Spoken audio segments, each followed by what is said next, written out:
United are among those clubs. However, the focus at United is currently on striking a deal for Brentford's Bryan Mbeumo, as well as player sales. We've also heard that Manchester United are one of the clubs interested in Christopher Nkunku. If I'm Manchester United right now, I think they need an Nkunku type player and a Nicholas Jackson type player. Not saying they're going to go for both.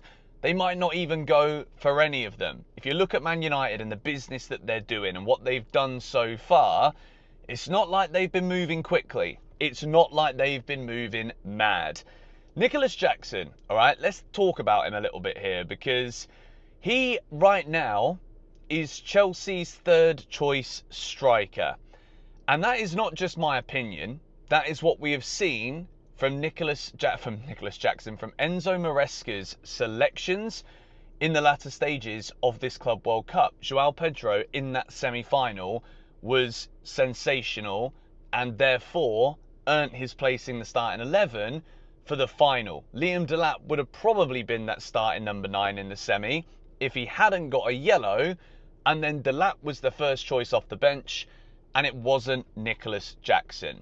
So with that being said, right, I think what João Pedro has shown in the first 2 games has even taken me by surprise a little bit. And I want to talk about Pedro and Nkunku / João Felix replacement. That's what I thought it was going to be. João Pedro then came out in an interview saying, nah, I see myself as a striker. Enzo Maresca picks him as a striker. And that was an absolutely clinical striker's number 9 performance. Now, I'm not saying he's an outright number 9 traditional like other players that we've mentioned here on GBFC over the course of recent months, towards the end of the season, beginning of the transfer window. He doesn't strike me as like a Gyökeres, Osimhen type striker, but with finishing like we've seen at this Club World Cup, with the work rate, with the speed, with every single element of João Pedro's game has been incredible. I am beyond blown away. And this was one of the big holes that I think we had in the squad that we needed to fill throughout the course of this summer. Liam Delap was a number 9 that was brought in. He's very young, can be very powerful, can score us goals, nearly scored 2 himself in that Club World Cup final. And João Pedro seems like he's also going to be another sensational choice, an option for Chelsea in that position. So for Nicholas Jackson, I can see there being a big chain reaction of events here that potentially happen with strikers in this transfer window. With Man United, we've spoken about Nkunku. Could he go there? Could Jackson go there? Other Premier League clubs are probably interested too.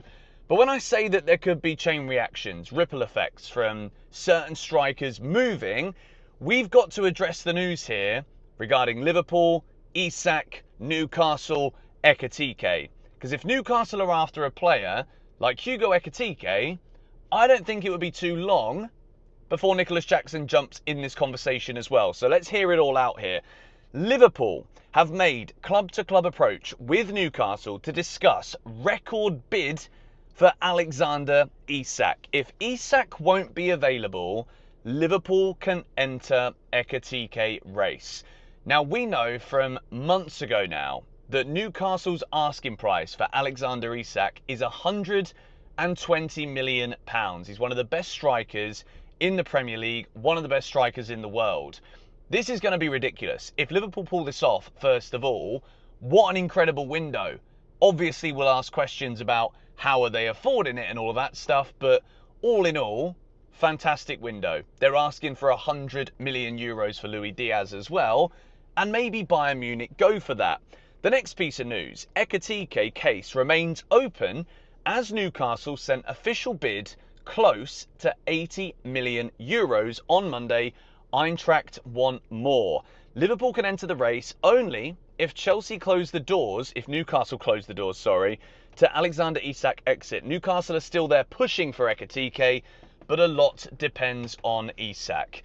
The interesting thing here is that I think Isak would want to go to Liverpool. If that's the case, then Newcastle want Hugo Ekitike. Chelsea might be looking at this and thinking, well, earlier in the transfer window, we wanted Hugo Ekitike. How badly did Chelsea want Hugo Ekitike? Was it purely, we really want him, but 100 million euros is mental, it's crazy. But if Eintracht Frankfurt are going to push for that,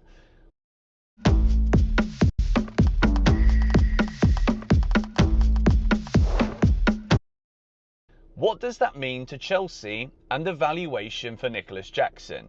Because we heard that Chelsea wanted 100 million quid. We heard this just before the final.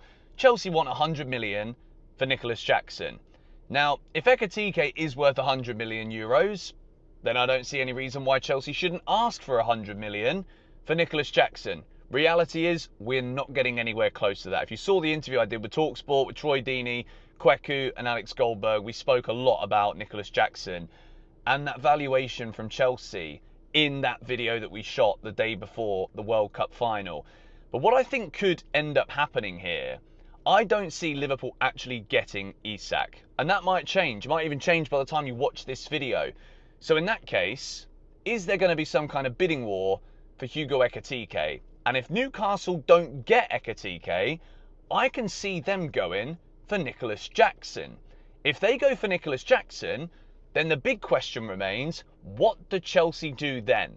Because I don't think Chelsea should be or will be willing to go into the start of the season with only João Pedro, Liam Delap and Mark Guiu as the recognised striker options at the football club. I still think if Jackson goes, then we're going to have to sign another player. Ekitike's been the name that's been going around. Morgan Rogers. We're hearing that it's going to take a lot of money to get Morgan Rogers out of Aston Villa. So let's see what's going to happen, because financially, right, winning that Club World Cup, honestly, even being in New York yesterday, the day after the final, so many people wearing Chelsea shirts. People are talking about Chelsea. The brand of the football club will be expanding exponentially as a result of what we have just seen. So call it glorified pre-season, nonsense all you like. It's not the case, mate. Chelsea are willing to accept offers of around £55 million for a front of shirt sponsor for both the men's and the women's teams. They're in talks with a number of suitors from the Middle East and the US. And at the moment, it's reported that it's between 7 and 10 big companies that are in talks to buy Chelsea. And this is another one of the brilliant things about winning this trophy. Obviously, first of all, it's the shiny trophy. It's seeing the players the way they were. But I saw firsthand how happy these players were, how happy everybody at the football club is and was for winning this trophy. It was amazing to see. And obviously as a fan, like, it doesn't really get much bigger or better than that as a fan who wants to see Chelsea keep winning. So now that we have got that trophy, not only do we have the financial windfall that comes as a result of winning that trophy, which is more than everybody else that competed in the tournament, but now as the brand continues to grow, Chelsea's stature in football just took another level up this weekend. Regardless of what you say is, oh, it's not as important as the Champions League, this is an incredibly lucrative tournament. And the whole eyes of a whole nation, with Donald Trump speaking about us, for goodness sake, is on our football club. So I'm not saying, oh, cheers Trump, thanks for getting us a bit of extra money on the front of shirt sponsor. No. But now Chelsea just are a bigger deal. After the World Cup title, Chelsea is experiencing a period of euphoria, but also of many decisions behind the scenes. And one of them directly involves Nicholas Jackson. For me, his situation in the squad became clear during the Club World Cup. Jackson was a third-choice striker. João Pedro started and shone. Liam Delap, despite being younger, was called up before Jackson. This is no coincidence. It's a technical choice. And it shows that, today, he's not a priority for Enzo Maresca. I confess I was surprised by João Pedro's performance.